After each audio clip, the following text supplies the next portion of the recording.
Ladies and gentlemen, this is Bulldozer TV. We are in the business phase of the World Cup. The round of 32 is here. And this is the stage where everything becomes so serious. You win your game, you continue in the tournament. You lose your game, you pack your stuff and head back to your home country. It started with South Africa against Canada. Canada is the worst among the three host countries. United States is better than Canada, and so is Mexico. They face an average South African side. When it comes to football, South Africa is not the strongest, but they managed to qualify second in their group.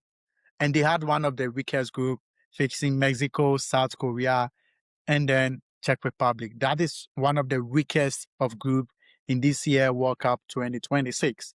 They came out of the group as the second place team, beating South Korea, who were disappointing in the final game against South Africa, and drawing with Czech Republic, but then losing terribly against Mexico.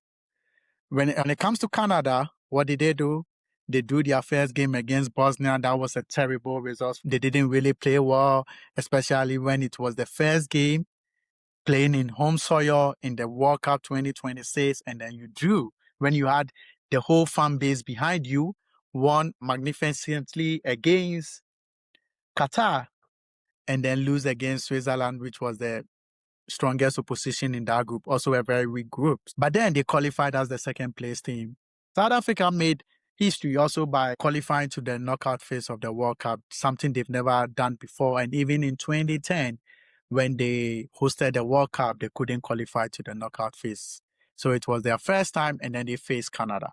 The game had high tempo, but it lacked quality because both teams are trash. Both teams are averages. Canada had nobody, and Jonathan David, who was supposed to take the reins from Alphonso Davies. Alphonso Davies is not fully fit. He was only coming from the bench to play the last 5 to 10 minutes during the group phase.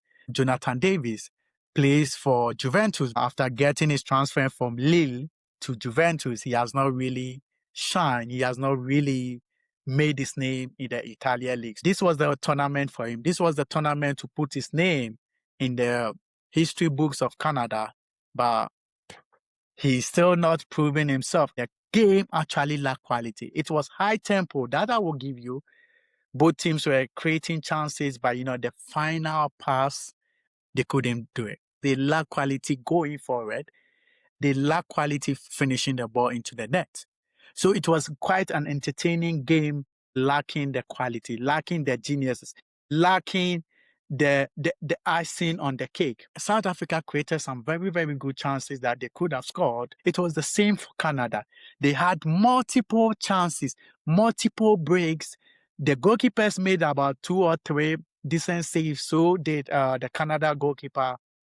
When Alphonso Davies came in the game, you could see that he had quality, but he wasn't much fit. He put in some 1 or 2 crosses and some 1 or 2 passes, but then you could see that he was trying to make something, but he didn't have the legs to pass the defenders because he's not fully fit and he's lacking much fitness and sharpness.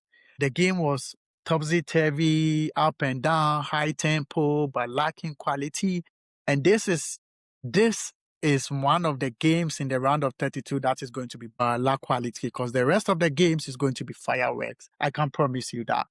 So Canada, on the 80-something minute, they were able to score. It was a very beautiful goal across, which a South African player headed it out, but then it fell to the number 7 perfectly. It chested the ball, and when you have such a half volley, when the ball is placed perfectly on your foot, like chesting the ball, and the ball lands perfectly halfway on your foot, which is the half volley, he smashed the ball into the far post. That was a beautiful goal. But I will tell you that Canada is through to the round of 16, but that is as far as they are going to go, because they are not going to beat any of the teams that they are going to face in the round of 16.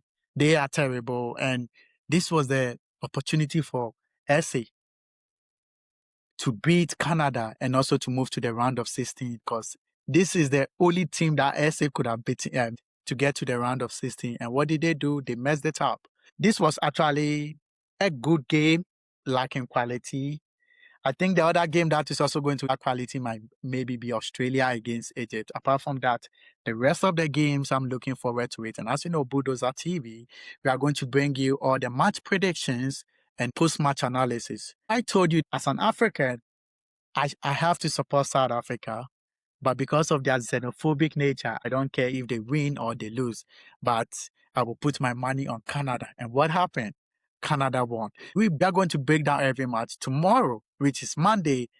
Three very good games. Three very good games that you don't have to mix it. It starts with Brazil against Japan.